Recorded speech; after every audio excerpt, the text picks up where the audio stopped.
Hi friends, চলে এসেছি নতুন একটা ভিডিও নিয়ে। তোমরা দেখতে থাকো। মজার মজার ভিডিও আস্তে আস্তে আমি আপলোড করব। আমি তো এখনও তো সবে নতুন নতুন শিখছি, তোমরা সবাই ভালো মতন জানো। তো তোমরা একটুখানি সাবস্ক্রাইব করে দাও প্লিজ। তোমরা যারা যারা দেখছো ভিডিওটাকে, জানো যারা প্রথমে যারা ভিডিও করে বা কিছু, তাদের কাছে অনেক অনেক তাদের মানে একটা আশা থাকে যে না, আমি যখন ভিডিওটা করছি তাহলে আমার ভিডিও নিশ্চয় অনেক সাবস্ক্রাইব হবে বা কোনো কিছু, আমার চ্যানেলটাকে সবাই সাবস্ক্রাইব করবে। তো আমারও সেরকমই একটা মানে আশা রয়েছে। তো তোমরা একটু প্লিজ সাবস্ক্রাইব করে দাও।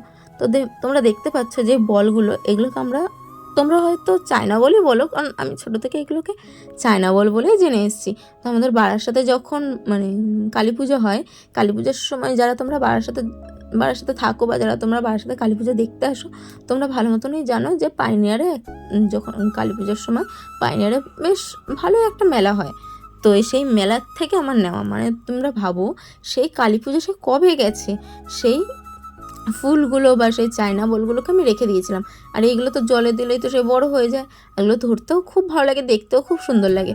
তো আমার কাছে তো কাচের বয়ম ছিল না, তো আমি বোতলেই রেখেছিলাম। আমার বরই সেদিন টাইম করে বোতলের মধ্যে রেখে দিয়েছিল।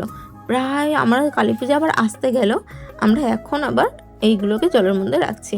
জানো তো, এইগুলো আমি ঠিক বেশি বেশি নিতাম হচ্ছে যখন আমি যখন আমি ছোট ছিলাম তখন মা বাবার সাথে আমরা বহরমপুরে থাকতাম।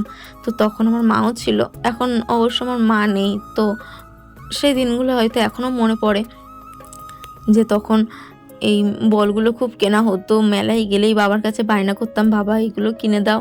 তখন তো ছোটোর সময় বাবাদের সাথে বা মায়েদের সাথে গেলে যখন মানে এটা ওটা বায়না করতেই থাকতাম যে এটা কিনে দাও, ওটা কিনে দাও। হ্যাঁ, আর মা বাবা তো জানো সন্তানদের কোনো আবদার পূরণ করে না, এটা তো হয় না, হয়তো আজ হলো না কাল হলো এরকম। তো এগুলো তো খুব বেশি একটা দাম না, এগুলো মনে হয় আমি 10 টাকা করেই কিনেছিলাম মেলার থেকে।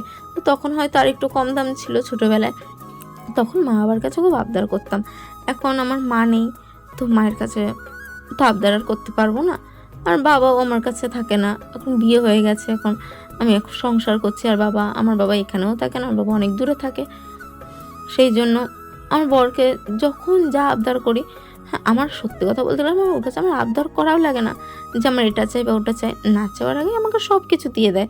কিন্তু এই জিনিসটাকে আমি যখন দেখেছিলাম, দেখে বলেছিলাম এটা কিনবে গো, এটা জলে দিলে বড় হয়। তো এক বলাতে আমাকে কিনে দিয়েছিল। সেইগুলো রেখে রেখে আবার ওর নিজেই বোতলগুলো পরিষ্কার করে বোতলের সব প্লাস্টিকগুলো ফেলে দিয়ে তারপরে এগুলোকে ভরে জল টল দিয়ে ভরে রেখে দিয়েছে। আর যখন ছোটো ছিলাম তখন আমরা মানে বোতলে রাখতাম না, তখন রাখতাম কাচের বয়মে। আর কাচের বয়মে রাখলে সেগুলোকে আরও বেশি সুন্দর লাগে। তোমাদের ঘরে এরকম কারা কারা এরকম এত সুন্দর করে সাজিয়ে রেখেছো আমাকে একটু কমেন্ট করে বলো। হ্যাঁ, আর তোমরা ছোটোবেলায় মেলায় গিয়ে বা এখনও মেলায় গিয়ে এইসব আবদার কারা কারা করো আমাকে একটুখানি বলো কমেন্ট করে। আমার তো বিশ্বাস করে এগুলো খুবই ভালো লাগে, খুবই ভালো লাগে। আর এগুলো না চটকাতে মানে হাতের মধ্যে দিলে না এত নরম নরম, এত সফট, আমার এত ভালো লাগে। আর এগুলো ভেঙে ফেললে কেমন জেলে জেলে জেলে জেলে টাইপসের হয়ে যায়, তো আমার ভীষণই ভালো লাগে। তো তোমরা তাড়াতাড়ি করে আমাকে কমেন্ট করে বলো।